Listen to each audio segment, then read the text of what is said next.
दिल्ली वासियों के लिए खुशखबरी। रेखा सरकार बनाएगी पीएम एकता मॉल। जाने इसकी खासियत।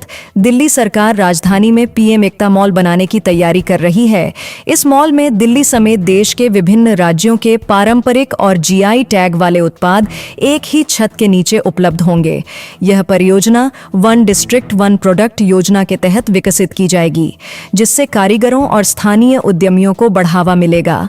मॉल के लिए राजधानी में उपयुक्त स्थान की तलाश जारी है।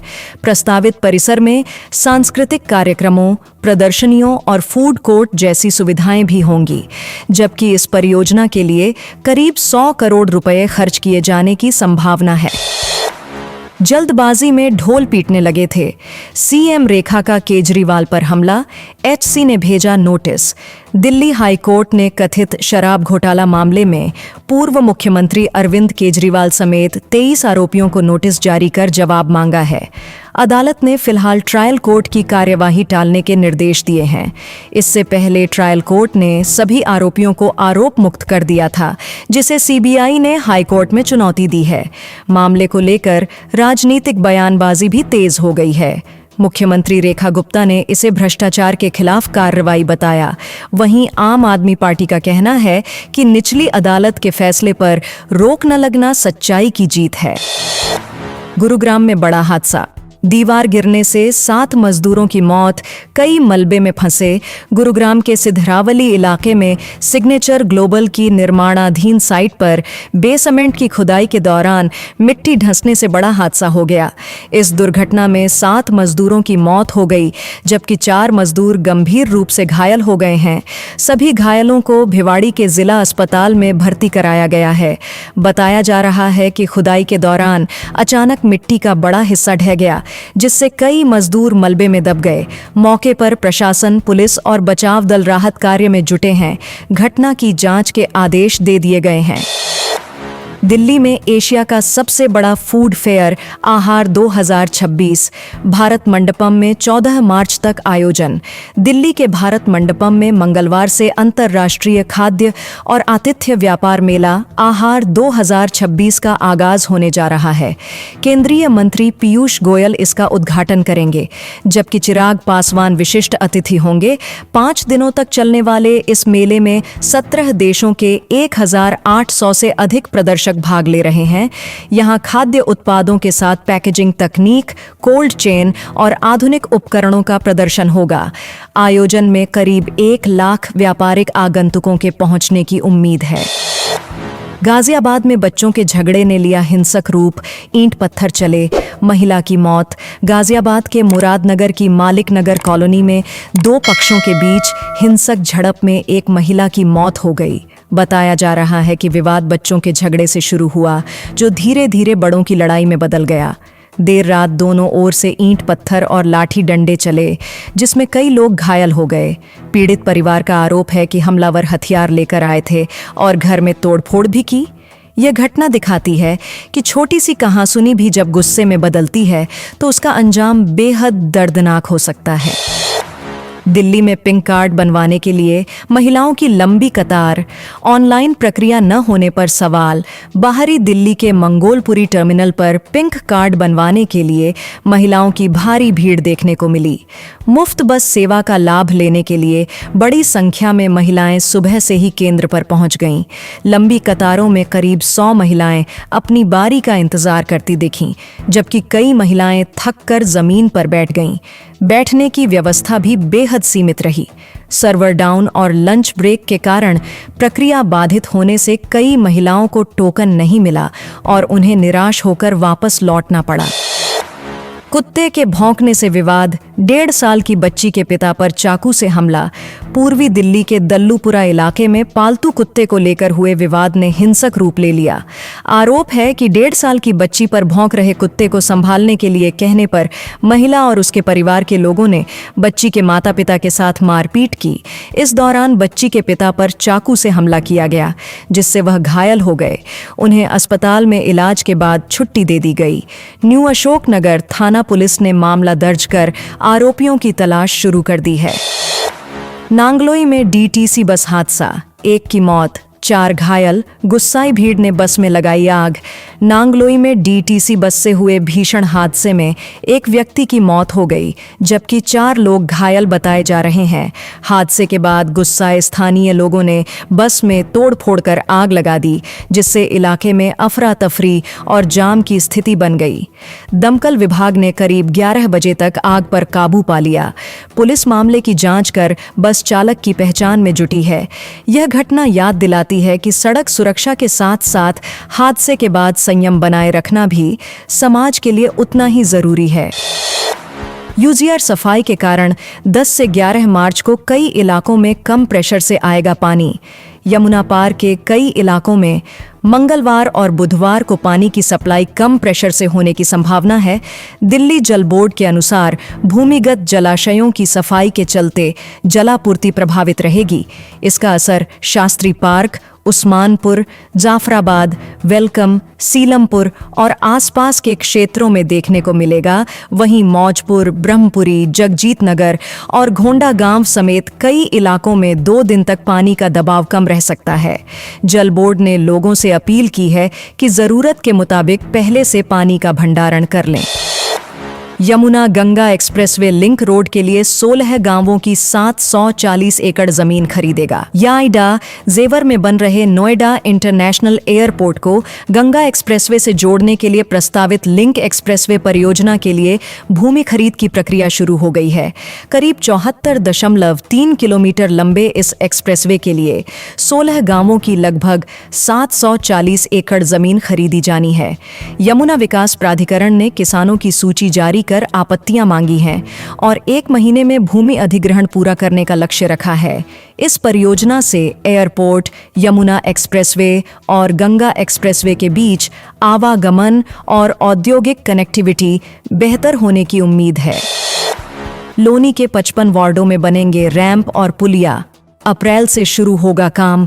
दिल्ली से सटे गाजियाबाद के लोनी में आवागमन और जल निकासी की समस्या दूर करने के लिए नगर पालिका परिषद ने पुलिया और रैंप निर्माण की योजना शुरू की है। इसके तहत वार्ड 1 से वार्ड 55 तक विभिन्न स्थानों पर निर्माण कार्य कराए जाएंगे। इस परियोजना पर करीब 11 करोड़ रुपए खर्च होने का अनुमान है। अधिकारियों के मुताबिक टेंडर प्रक्रिया इसी महीने पूरी कर ली जाएगी और अप्रैल से काम शुरू होगा। योजना पूरी होने पर कॉलोनियों में जलभराव की समस्या कम होगी और लोगों की आवाजाही आसान हो सकेगी। मानसून से पहले पीडब्ल्यूडी अलर्ट। दिल्ली में 2100 किलोमीटर नालों की सफाई और मरम्मत के आदेश। दिल्ली में मानसून के दौरान जल भराव की समस्या को देखते हुए लोक निर्माण विभाग ने नालों की सफाई की तैयारी अभी से शुरू करने के निर्देश दिए हैं। विभाग प्रमुख ने संबंधित एजेंसियों से मानसून से पहले नालों की सफाई और आवश्यक मरम्मत कार्य पूरा करने को कहा है। साथ ही लापरवाही मिलने पर सख्त कार्रवाई की चेतावनी भी दी गई है।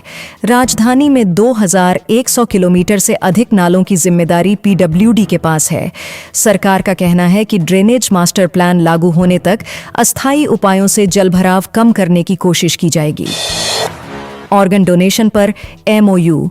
दिल्ली के सरकारी अस्पतालों में बढ़ेंगी ट्रांसप्लांट सुविधाएं।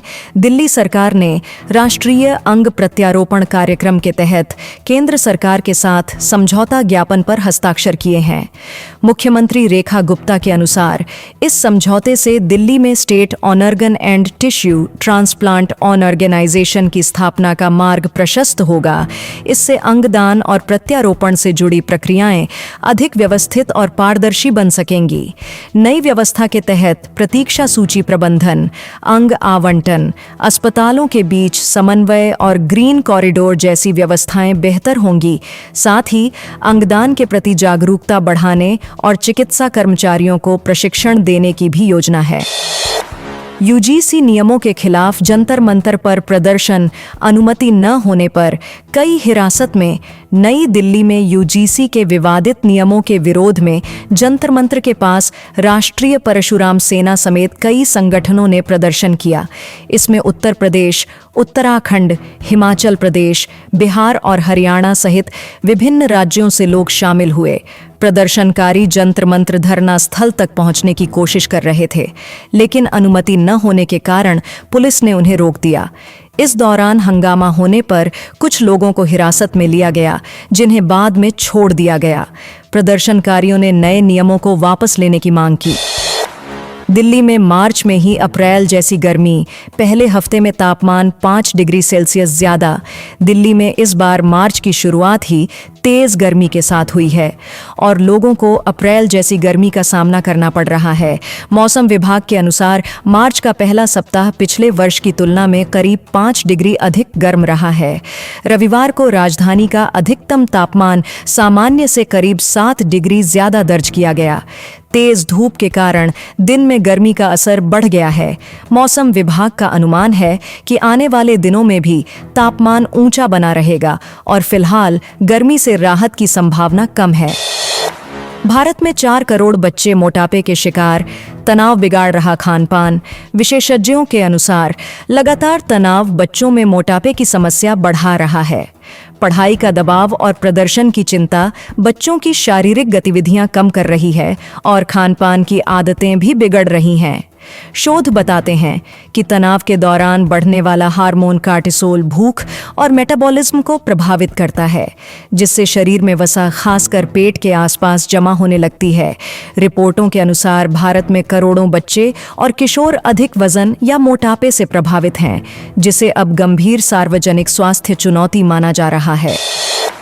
दिल्ली की हवा पर स्वाति मालीवाल का हमला, बोलीं, प्रदूषण नागरिकों के खिलाफ अपराध।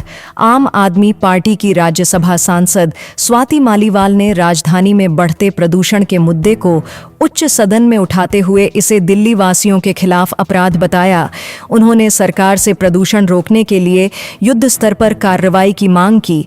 मालीवाल ने वायु और जल शोधकों को जीएसटी से छूट देने, वायु गुणवत्ता प्रबंधन आयोग को अधिक स्वायत्त बनाने और प्रदूषण नियंत्रण के लिए विशेष फंड बनाने की बात कही।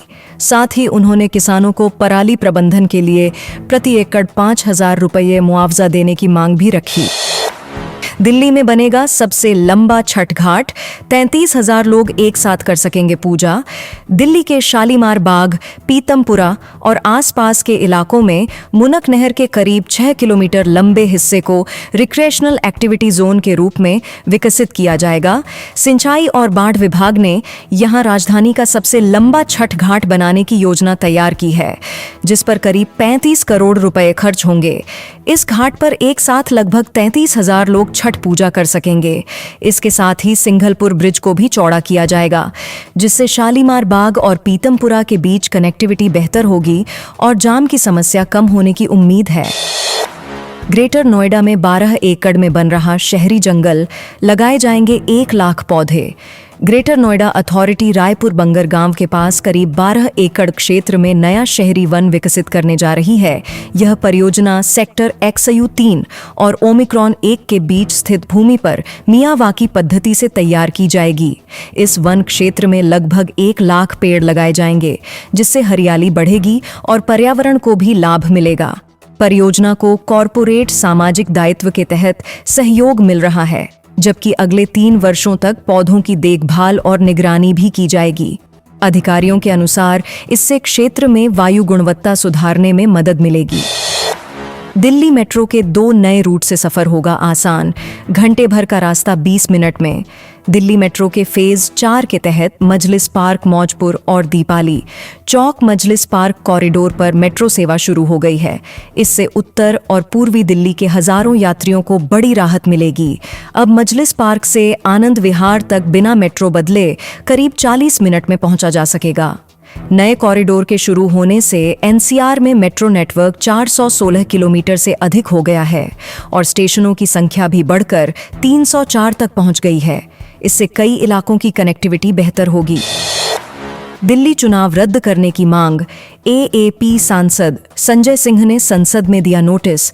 आम आदमी पार्टी के राज्यसभा सांसद संजय सिंह ने संसद में दिल्ली विधानसभा चुनाव रद्द कर दोबारा चुनाव कराने की मांग उठाई है। शून्यकाल के दौरान दिए नोटिस में उन्होंने आरोप लगाया कि जांच एजेंसियों का इस्तेमाल राजनीतिक विरोधियों को निशाना बनाने के लिए किया गया।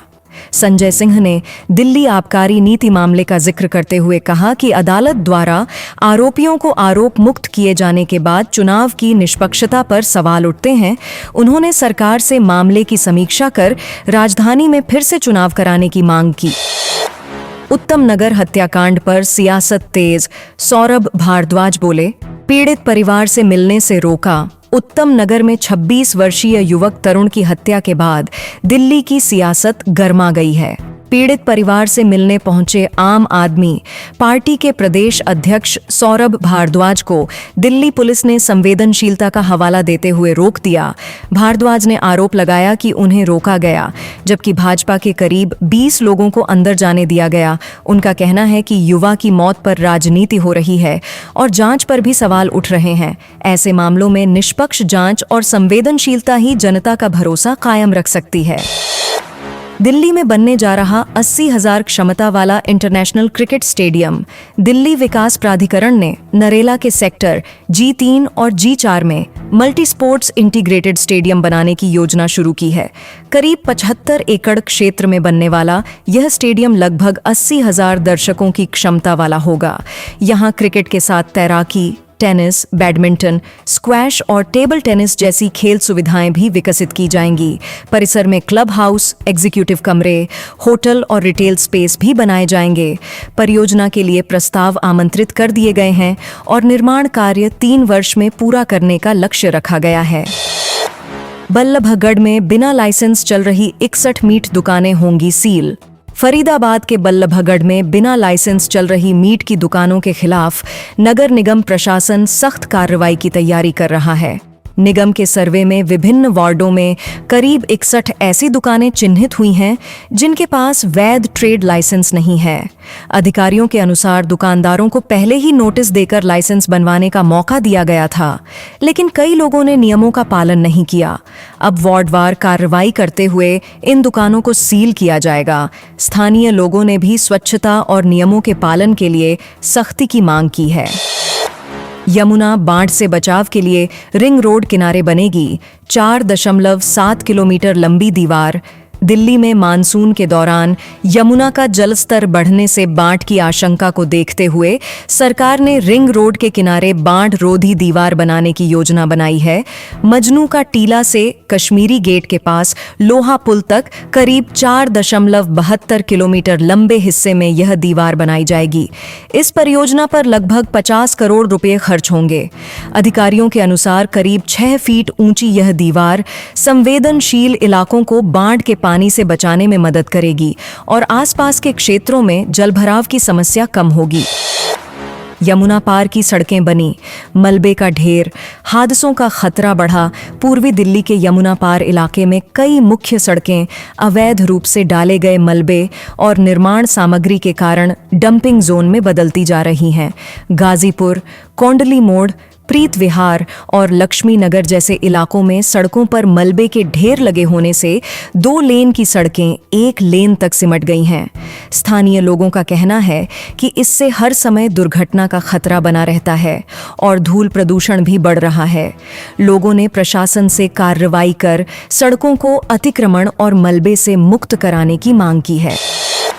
बवाना में डीयू छात्र की गोली मारकर हत्या, सड़क किनारे मिला शव। बवाना थाना क्षेत्र के पूटखुर्द में 24 वर्षीय युवक भूपेंद्र की गोली मारकर हत्या कर दी गई।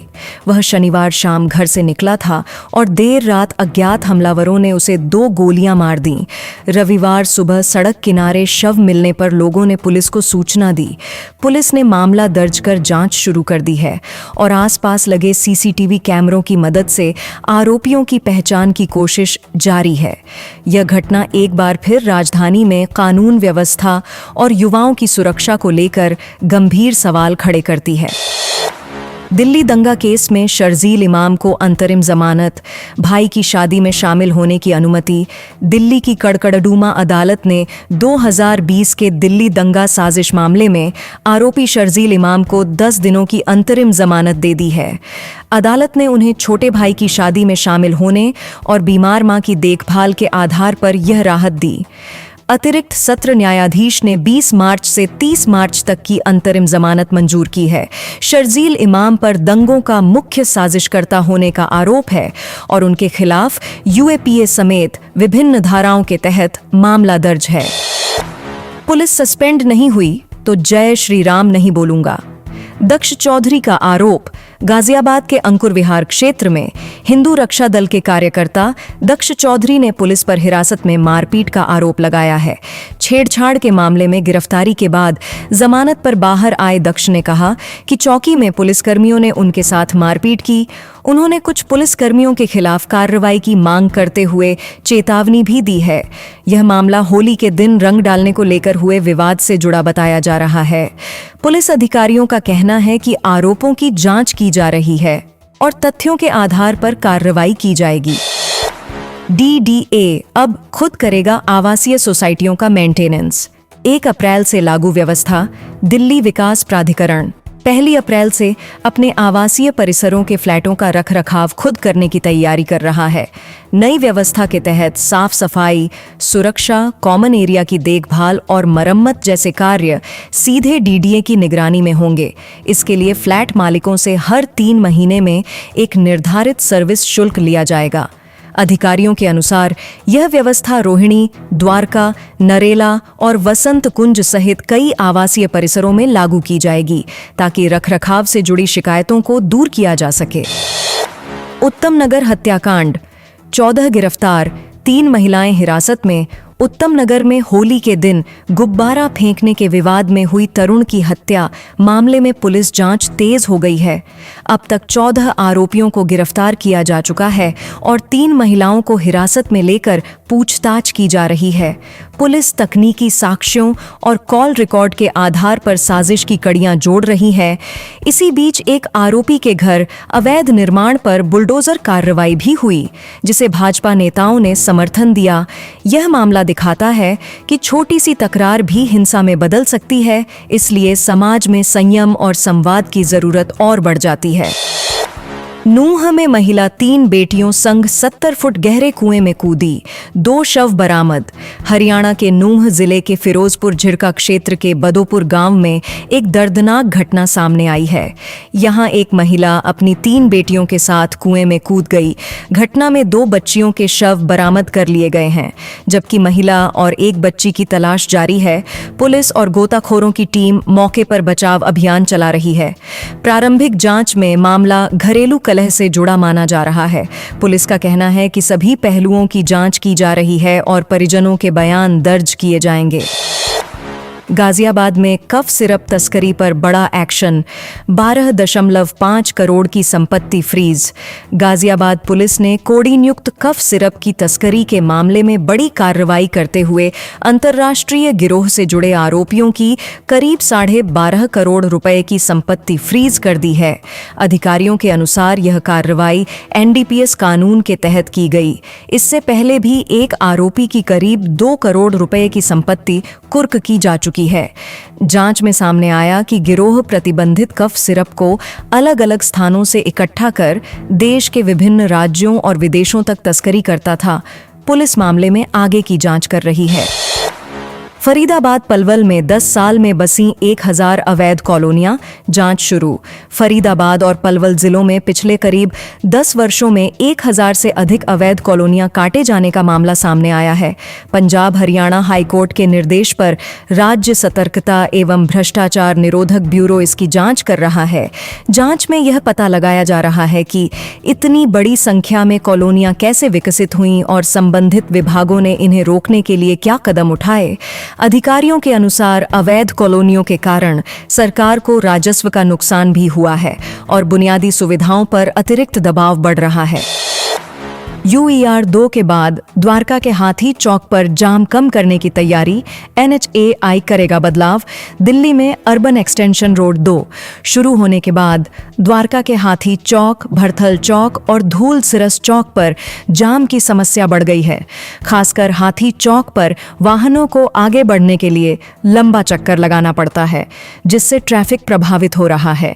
इस समस्या को दूर करने के लिए राष्ट्रीय राजमार्ग प्राधिकरण यहां नई ट्रैफिक लाइट लगाने और समालखा की ओर जाने के लिए अलग रास्ता बनाने का काम कर रहा है। अधिकारियों का कहना है कि इस बदलाव से आने वाले समय में जाम की समस्या कम होने की उम्मीद है। किरोड़ीमल कॉलेज में 57 नॉन टीचिंग पदों पर भर्ती, 27 मार्च तक आवेदन। दिल्ली विश्वविद्यालय के किरोड़ीमल कॉलेज ने नॉन टीचिंग स्टाफ के लिए भर्ती प्रक्रिया शुरू की है। कॉलेज ने कुल 57 पदों पर आवेदन आमंत्रित किए हैं, जिनमें laboratory attendant, lab assistant, library attendant, junior assistant और सीनियर असिस्टेंट सहित कई पद शामिल हैं। इच्छुक अभ्यर्थी 27 मार्च 2026 तक कॉलेज की आधिकारिक वेबसाइट के माध्यम से ऑनलाइन आवेदन कर सकते हैं। चयन लिखित परीक्षा और कुछ पदों के लिए स्किल या टाइपिंग टेस्ट के आधार पर किया जाएगा। चयनित उम्मीदवारों को 7वें वेतन आयोग के अनुसार वेतन दिया जाएगा। दिल्ली शराब नीति केस, एचसी ने सीबीआई पर ट्रायल कोर्ट की टिप्पणियों पर लगाई रोक। दिल्ली शराब नीति मामले में हाई कोर्ट में हुई सुनवाई के बाद दिल्ली सरकार के मंत्री आशीष सूद ने आम आदमी पार्टी पर तीखा हमला बोला है। उन्होंने कहा कि कानून की प्रक्रिया लंबी होती है और जांच में कई सबूत सामने आए हैं। सूद के अनुसार मामले में बड़ी संख्या में मोबाइल फोन और सिम कार्ड नष्ट किए जाने जैसी बातें भी सामने आई हैं। वहीं भाजपा सांसद बांसुरी स्वराज ने हाई कोर्ट के आदेश का स्वागत करते हुए कहा कि अदालत के फैसले से मामले में न्याय की उम्मीद बढ़ी है। साकेत में नॉर्थ ईस्ट की छात्राओं से बदसलूकी, नस्लीय टिप्पणी के बाद मारपीट। दक्षिणी दिल्ली के साकेत कोर्ट परिसर के पास एक पार्क में मणिपुर की 2 छात्राओं से दुर्व्यवहार और मारपीट के मामले में पुलिस ने 4 आरोपियों को हिरासत में ले लिया है। पुलिस के अनुसार सभी आरोपी नाबालिग हैं। घटना उस समय हुई जब दोनों छात्राएं पार्क में टहल रही थीं और कुछ युवकों ने उन पर नस्लीय टिप्पणी की। विरोध करने पर बहस बढ़ गई और एक छात्रा पर हमला कर दिया गया, जिसमें वह घायल हो गई। पुलिस ने मामला दर्ज कर आगे की कार्रवाई शुरू कर दी है। खोड़ा में 38 करोड़ की जल परियोजना, 10 लाख लोगों को मिलेगा फायदा।